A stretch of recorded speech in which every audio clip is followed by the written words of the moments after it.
Hey, everybody. So we are going to start going through Genesis 45, and I titled this one, Joseph Reveals Himself to the Sons of Israel. So if you've got your Bibles, I'd like you to open them up, and if you don't, I guess just follow along.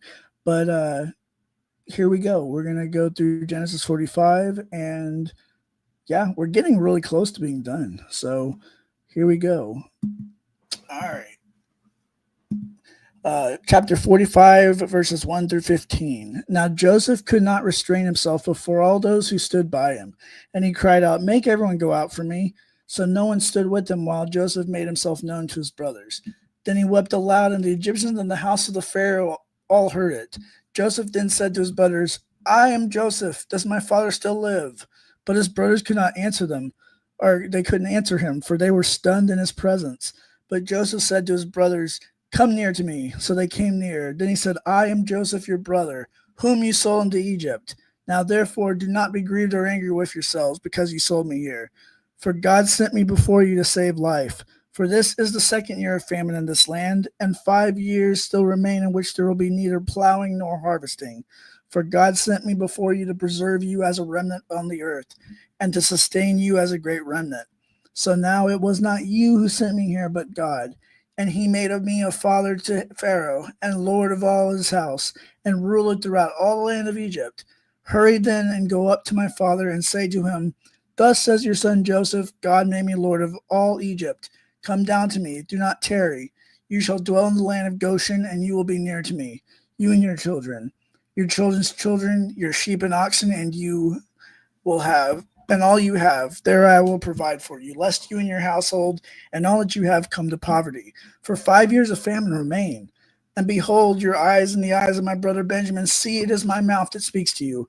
Therefore you will tell my father of all my glory in Egypt, and of all you have seen, and you will hurry and bring my father down here. Then he fell on his brother Benjamin's neck and wept, and Benjamin wept on his neck. Moreover, he kissed all his brothers and wept over them.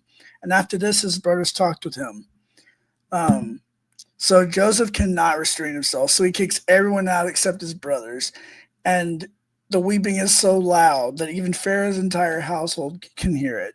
He tells them, I'm Joseph, and they're stunned. Joseph has revealed who he is to them now and tells them not to fear because he's not angry, and don't feel guilty because God sent me here to save life. And what does he mean by save life? He means to preserve Egypt and Israel. So God cares about them both, not just Israel. He cares about Egypt too. So Joseph is way beyond wanting revenge at this point, obviously so. And this should have been obvious reading it, but this makes it very clear that that's so. Joseph explains God's providence here. He was sent here to do good and has sent the bigger, grander picture and shows us what an amazing amount of forgiveness he has as well. Joseph gives us a great image bearer of Christ and his love and forgiveness for us here. Joseph is seeking to save Israel, Egypt, and all of Canaan as well. Joseph sends them all off to tell them Jacob and get him and get the entire clan so they can live in Goshen, Egypt. That's a spot in the Nile that they can live.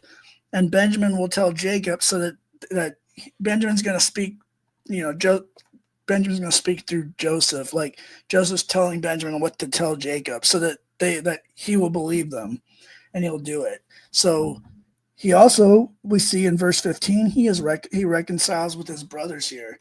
So continuing, verses 16 through 28. Now the report of this was heard in Pharaoh's house, saying, Joseph's brothers have come. So it pleased Pharaoh and his servants well. And Pharaoh said to Joseph, Say to your brothers, do this, load your conveyances and depart. Go to the land of Canaan, bring your father and your household, and come to me. I will give you the best of the land of Egypt, and you will eat the fat of the land. Now you're commanded, so do this. Take carts out of the land of Egypt for your little ones and your wives. Bring your father and come. Also, do not be concerned about your goods, for the best of all the land of Egypt is yours. Thus the sons of Israel did so, and Joseph gave them carts according to the command of Pharaoh, and he gave them provisions for the journey. He gave to all of them, to each man, 2 changes of garments.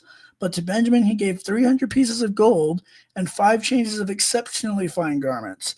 He also sent to his father those things these things: 10 donkeys loaded with the good things of Egypt, and 10 mules loaded with grain, bread, and food for his father for the journey.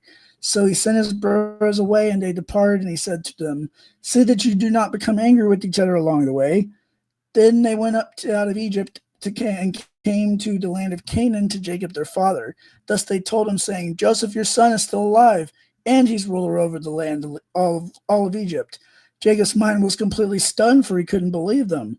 But when they told him all the words Joseph said to them, and when he saw the carts Joseph had sent to carry him, the spirit of Jacob their father revived. Then Israel said, it's a great thing to me that my son Joseph is still alive. I'll go and see him before I die. So Joseph tells Pharaoh all this stuff, and since he loves Joseph and Joseph's family is good with Joseph, they're good with Pharaoh. So he decides he's going to help Israel move here. And Joseph gives us a little sense of humor at verse 24, saying, don't get angry with each other along the way. So, the Torah has a sense of humor a little bit, but if you couldn't tell. But anyways, the brothers tell Jacob, and he's stunned. They were so worried, and now he's even revived.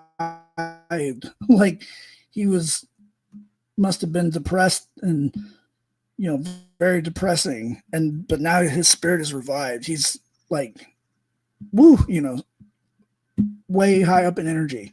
So that is the end of Genesis 45, and we will do Genesis 46 through 47 in the next chapter, and that will come up pretty soon. So anyways, there we go. So if you like this podcast, hit like and subscribe, and we will be continuing doing this Bible study. So that's God bless you, and thank you for watching.